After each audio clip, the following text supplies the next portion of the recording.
রাজা 3টি কাঠের টুকরো ছুঁড়ে দিয়ে নিজের ছেলেদের বিয়ে দেওয়ার সিদ্ধান্ত নেয়। কাঠিগুলো যেদিকে পড়েছিল, রাজা ছেলেদের সেই দিকে গিয়ে নিজের জন্য বউ খুঁজে আনতে বলে। 2 বড় ছেলের কাঠি বড় সাম্রাজ্যের দিকে গিয়েছিল, কিন্তু ছোট ছেলের কাঠি পড়েছিল জঙ্গলের দিকে। 3 ভাই তাদের নিজ নিজ পথে রওনা হয়, কিন্তু ছোট ছেলে জঙ্গলে গিয়ে চিন্তায় পড়ে যায়। তখনই সে একটি বিড়ালকে দেখতে পায় এবং তাকে সে সব কথা খুলে বলে।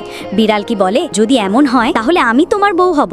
এরপর রাজপুত্ররা যখন তাদের বাড়িতে ফিরে আসে, রাজা তাদের আদেশ দেন যে প্রত্যেককে নিজের বউয়ের কাছ থেকে একটি ফুলের তোড়া আনতে হবে। 2 বড় রাজপুত্র খুশি খুশি মনে চলে যায়, কিন্তু ছোট রাজপুত্র চিন্তিত হয়ে আবার জঙ্গলে ফিরে যায় এবং বিড়ালটি এটা জানতে পেরে তাকে শুধু বিশ্রাম নিতে বলে। তারপর বিড়ালটি একটি গাছের নিচে গিয়ে এক মন্ত্র পড়ে। কিছুক্ষণ পর গাছের ভিতর থেকে 3টি বিড়াল বেরিয়ে আসে, যাদের কাছে সোনার, হীরার এবং রূপার ফুল ছিল। তারপর বিড়ালটি সে ফুলগুলো দিয়ে একটি চমৎকার ফুলের তোড়া বানিয়ে ফেলে এবং সেটি রাজপুত্রকে দিয়ে দেয়। রাজপুত্র যখন সেই তোড়া নিয়ে রাজপ্রাসাদে পৌঁছায়, তখন সবাই তার ফুলের তোড়ার প্রশংসা করতে থাকে। 1 সপ্তাহ পর রাজা আবার আদেশ দেন যে সবাইকে নিজের বউয়ের কাছ থেকে একটি রুমাল আনতে হবে। ছোট রাজপুত্র আবার চিন্তিত হয়ে জঙ্গলে গিয়ে বিড়ালকে বলে, বিড়াল তো কাপড় বুনতে পারে না, তাহলে আমি রুমাল কোথা থেকে আনবো? বিড়াল আবার তাকে বিশ্রাম নিতে বলে এবং আবার গাছের নিচে গিয়ে সে একই মন্ত্র পড়ে। এবার গাছ থেকে 3টি বিড়াল বের হয়, যাদের কাছে সোনার, হীরার এবং রূপার সুতা ছিল।